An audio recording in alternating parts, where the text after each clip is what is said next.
Have you ever felt unwanted in the very home where you were raised? After my divorce, I had nowhere to go. So I turned to the people who should have stood by me, my parents. I went to their house with my 2 little children. All I asked was a place to stay, just until I could get back on my feet. But they looked me in the eye and said, "There's no space here, especially not for your kids." It broke me. Not because we were denied a room, but because we were denied love. If family has ever betrayed you, this story might feel familiar. Stay until the end to see how strength can grow from rejection. I remember the day so clearly. Rain pouring down, my children huddled against me as I knocked on my parents' door. My arms were still sore from carrying boxes, my heart still raw from signing divorce papers. The rain had started just as we left our former home for the last time. My ex-husband had already moved out weeks before, taking most of the furniture and leaving behind empty spaces and unpaid bills. In the rearview mirror, I watched my daughter clutch her stuffed rabbit, the one thing she refused to leave behind, while my son silently counted raindrops on the window. 42, 43, he whispered, his breath fogging the glass. This was his way of coping, finding patterns, counting things. His therapist had suggested it might help with his anxiety after his father left. "It's going to be okay," I told them, my voice steadier than I felt.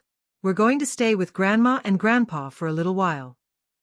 "Will Daddy visit us there?" my son asked, breaking his count. I gripped the steering wheel tighter. "Not right away, sweetheart." The truth was more complicated. Their father had found someone new, someone without children, someone who made his life less complicated, as he put it during our last argument. The divorce had been his idea, though the warning signs had been there for months. Late nights at the office, weekend business trips, the growing distance between us. "I love you, but I'm not in love with you anymore," he had said, the classic line delivered over dinner one night after the kids were asleep. 2 weeks later, I found the text messages. A month after that, the divorce papers arrived. Now here we were, driving through the rain to my childhood home, the last place I wanted to go but the only option we had left. I had swallowed my pride and called earlier in the week, leaving 3 messages that went unanswered. But surely, faced with their actual grandchildren on their doorstep, my parents wouldn't turn us away. When we pulled into my parents' driveway, I felt a flicker of hope. This was where I grew up, where I had always felt safe. Surely they would understand. The porch light was on, golden against the gray downpour. My father's car and my mother's SUV sat side by side in the driveway, just as they always had. "We're here," I said, forcing brightness into my voice. "Let's make a run for it." The children grabbed their small backpacks, the only things they'd been able to bring besides clothes, and we dashed through the rain to the covered porch. When the door opened, I expected warmth. Instead, I felt a chill. "What are you doing here?" my mother asked, not stepping aside to let us in. Rain dripped from our coats onto their welcome mat, the same one I had given them for Christmas 3 years ago, embroidered with "Home is where love lives." It had been an olive branch after a fight about them missing my daughter's birthday. They'd sent a check instead of coming to the party. "Hi, Mom," I said, trying to keep my voice light. "I tried calling." "We've been busy," she replied, arms folded across her chest. My son peeked out from behind me. "Hi, Grandma." Her expression didn't soften. I swallowed my pride and explained our situation. The divorce had left me temporarily homeless. I just needed a few weeks to find an apartment, get a job, rebuild. "We won't be any trouble," I added, hating how desperate I sounded. "The kids can share the guest room, and I can sleep on the sofa. Just until I can find us a place." My father appeared behind her, arms crossed. "There's no space here, especially not for your kids." The words hit like a slap. He didn't even try to soften the blow. I looked past them into the house where I grew up. The guest room door was ajar. Empty. The basement where we used to play had been converted into another bedroom years ago. Also empty. Through the hallway, I could see my childhood bedroom, now converted into a craft room for my mother's quilting hobby. The shelves where my trophies and books once stood now displayed fabric and threads. It was as if they had erased me from the home long before today. The piano where I had practiced for hours still stood in the living room. I had been the musical one in the family, winning regional competitions throughout high school. They had attended exactly one recital, and left halfway through because my father had an early golf game the next day. "Please," I whispered, Just until I can find something affordable. My mother looked down at my children, then back at me. This divorce. We told you not to marry him in the first place, didn't we? We warned you he was unstable. Mom, please. Not now. Not in front of the kids. My father checked his watch. We have bridge club in an hour. You should have called first. I did call, I said quietly. 3 times this week. You never picked up. My mother's face hardened. You made your choices. Now you have to live with them. I felt my daughter press against my leg. She had always been the sensitive one, quick to pick up on tension. But where will we go? I asked, my voice cracking. You're resourceful, my father said. You'll figure it out. You always do.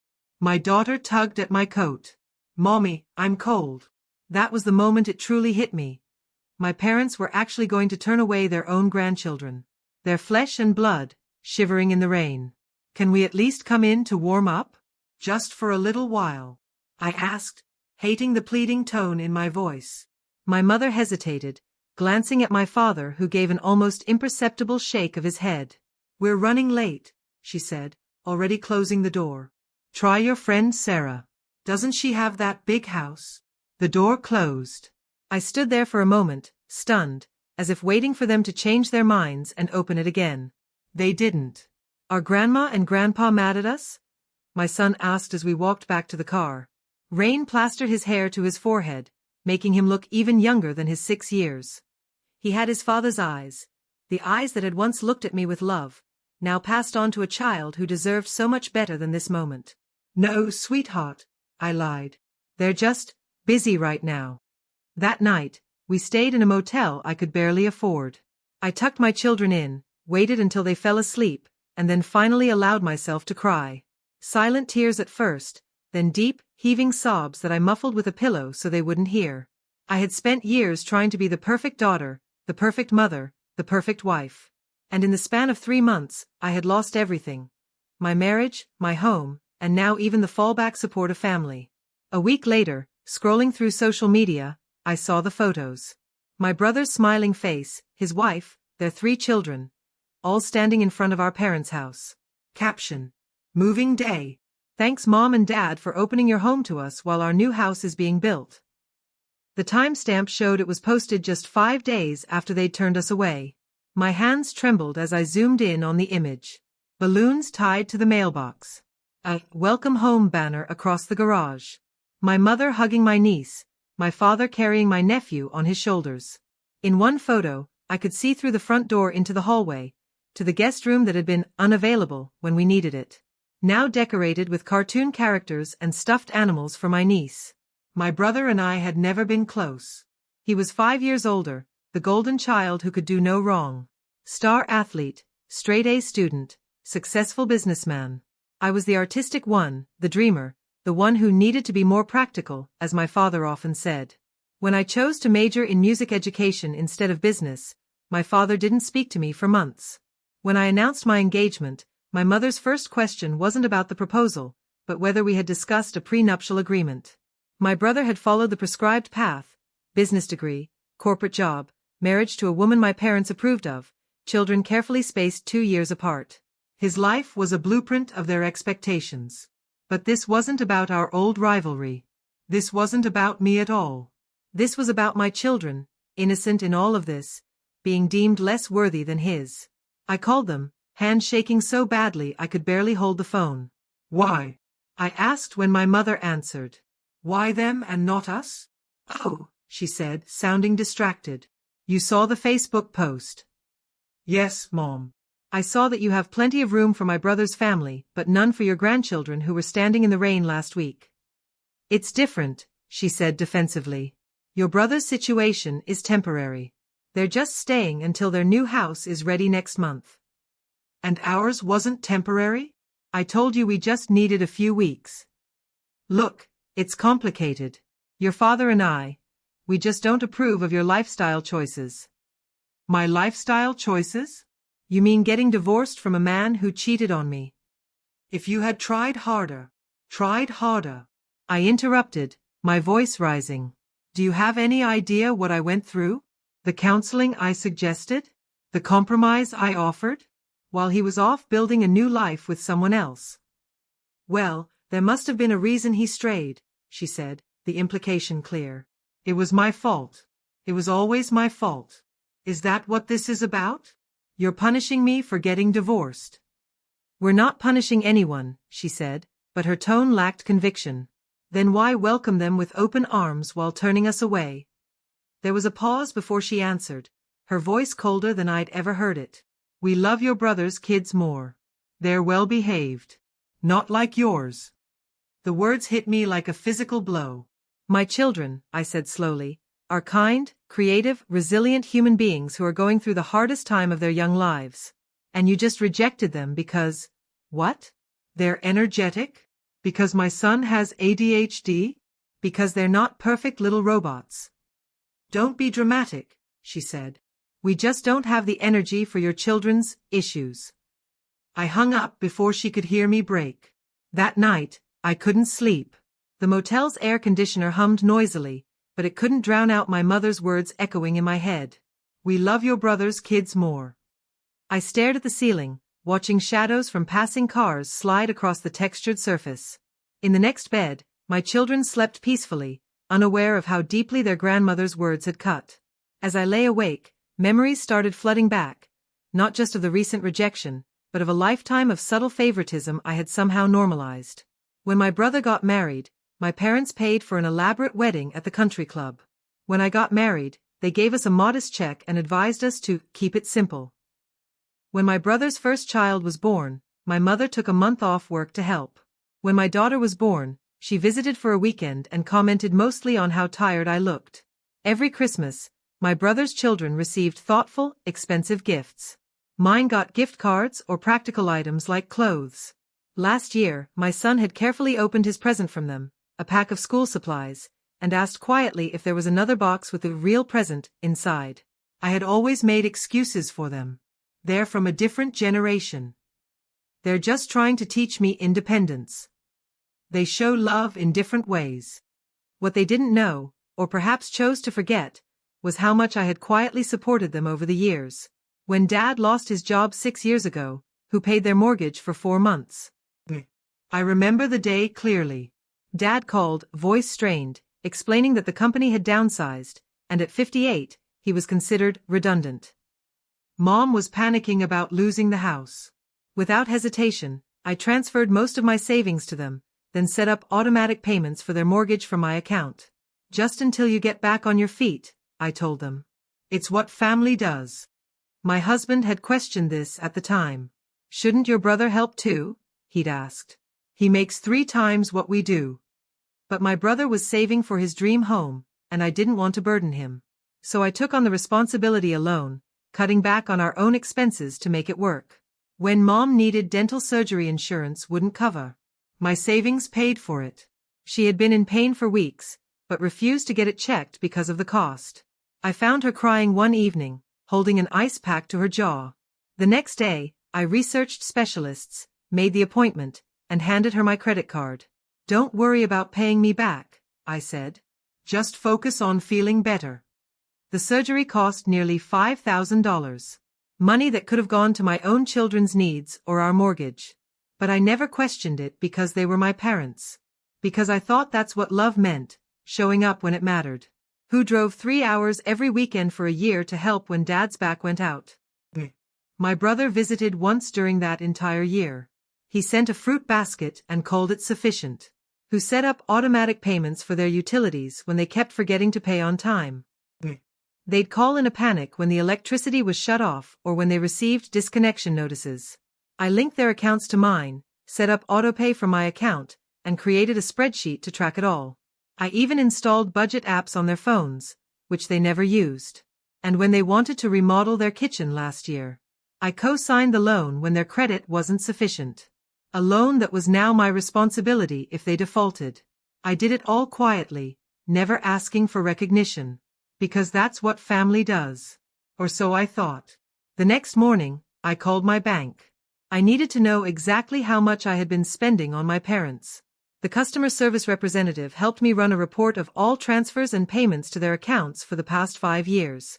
The total made me physically ill. $47,832. Nearly $50,000 that could have been my children's college fund. Or a down payment on a house. Or emergency savings that would have prevented us from staying in this motel after the divorce. I made another call after that, to the loan company holding the kitchen remodel debt.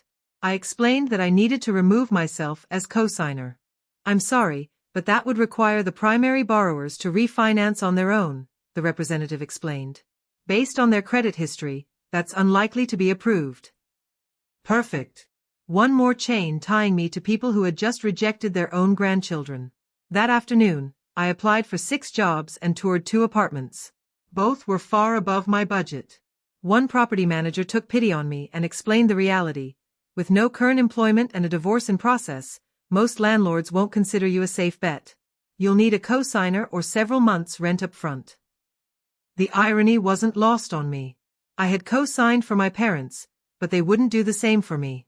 That evening, I sat with my children at our tiny motel table. My daughter, only 7, looked up from her homework.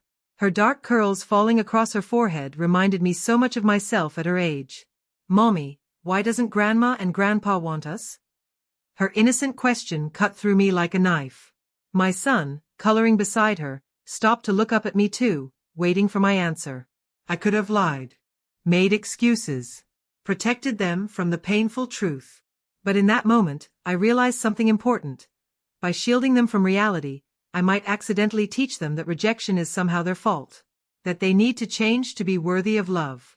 Sometimes, I said carefully, people don't know how to give love freely. Even grandparents. It's not because you're not wonderful, because you are, both of you. It's because they don't understand what real love is.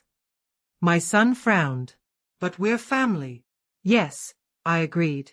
And families should love each other no matter what. But not everyone understands that. Is it because I get too excited sometimes? He asked, his voice small. Grandpa once said I was too much. I felt a surge of anger at the memory. My father had indeed said that, during our last visit 6 months ago. My son had been enthusiastically showing him a Lego creation, and my father had cut him off with those dismissive words. No, sweetheart, I said firmly. There's no such thing as being too much. Your excitement, your energy, your creativity, those are wonderful things. Anyone who can't see that is missing out. My daughter considered this. So it's not our fault? Not at all, I assured her. It's absolutely not your fault. Is it your fault? She asked, surprisingly perceptive. I took a deep breath. No, it's not my fault either. Sometimes people just make choices that hurt others. And we can't control their choices. But we can control how we respond to them. What are we going to do? My son asked. I looked at their worried faces and felt something shift inside me. The desperation and hurt were still there, but alongside them grew a fierce determination. We're going to build our own home, I told them. Not just a place to live, but a real home. Where we always feel safe and loved, no matter what. That night, after they fell asleep, I wrote in my journal for the first time in years. I poured out all the hurt, all the rejection, all the betrayal. And when I had emptied myself of the pain, I made a list of action items. Practical steps to rebuild our lives without relying on people who had proven themselves unreliable. Something broke in me then. But something stronger was born in its place. After the kids were asleep, I called my parents one last time. I just want you to know, I said calmly when my mother answered, that I'm cutting off all financial support. The automatic payments, the medical bills, everything. I've been helping you for years because I thought that's what family does. But clearly, we have different definitions of family. What are you talking about? My mother asked, sounding genuinely confused. I've been paying your bills, I said. For years. Nearly $50,000 worth. That's ridiculous, my father said, his voice suddenly on the line. We never asked for your help.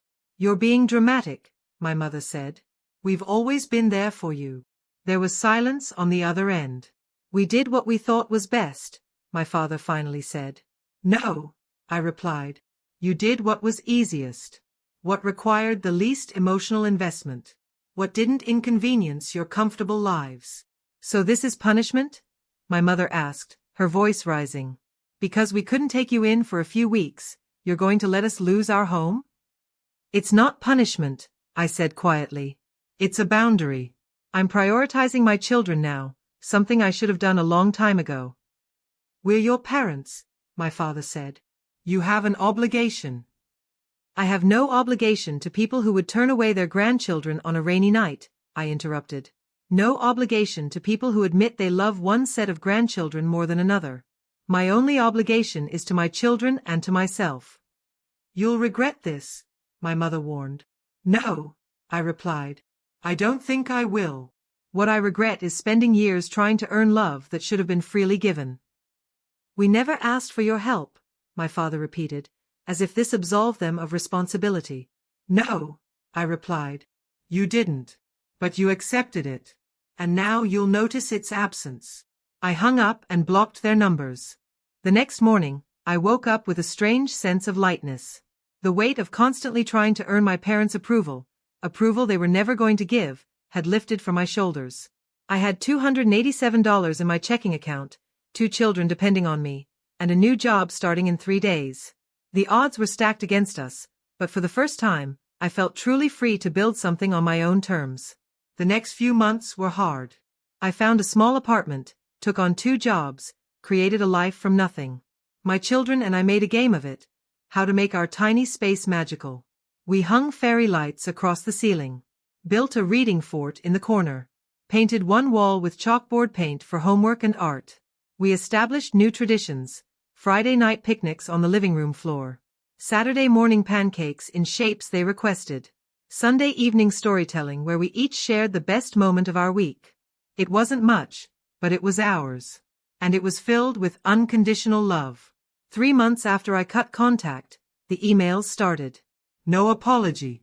No acknowledgement of our situation. Just an expectation that I would solve their problem. I archived it without responding.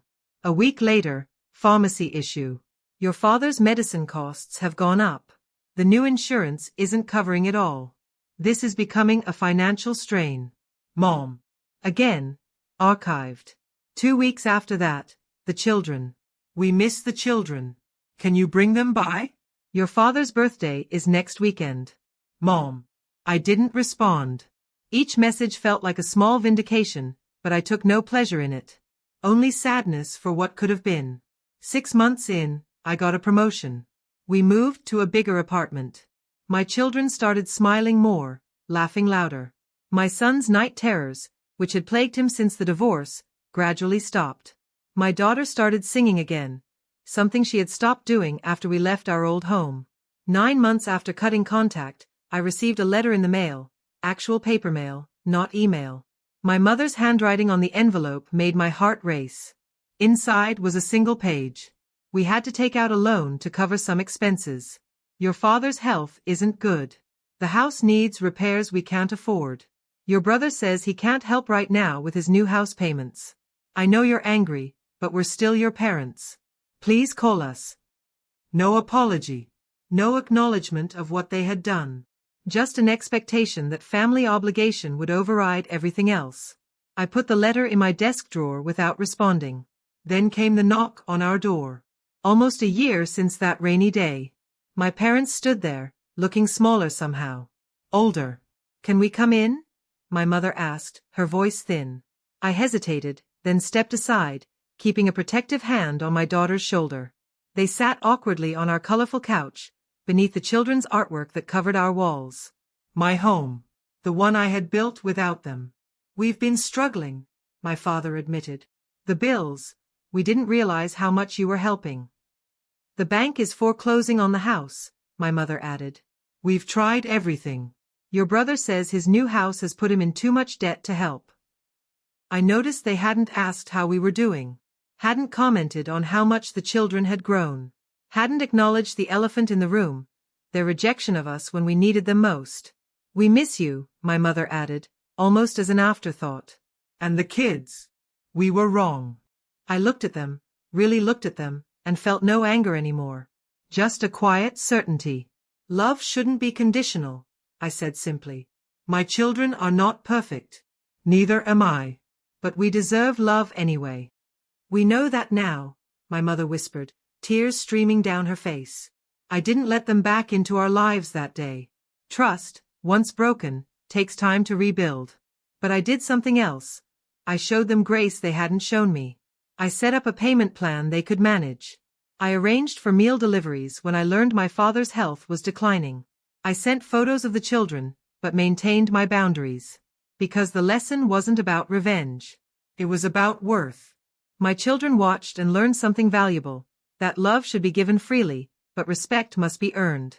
That forgiveness doesn't mean forgetting. That you can help someone who hurt you without letting them hurt you again. Today, our relationship is different. Careful. Measured. But healing, slowly. And my home, the one I built from nothing but determination and love, is where my children feel safe. Wanted. Treasured. Sometimes, the family you need most fails you. But don't let that break you. Let it build you. You are enough. And so are your children. And remember, the most beautiful homes aren't built with walls and roofs, but with unconditional love and the courage to stand firm when that love is denied. #EndoF video CTA. If this story resonated with you, hit subscribe to hear more stories of strength in the face of family rejection. Your story matters too. Share it in the comments below. Remember, the family you choose can be stronger than the family you're born into. When my parents rejected me and my children after my divorce, I discovered who they really were. Despite years of quietly supporting them financially, they chose favorites and left us homeless. But rejection became my foundation for building something stronger, a real home based on unconditional love.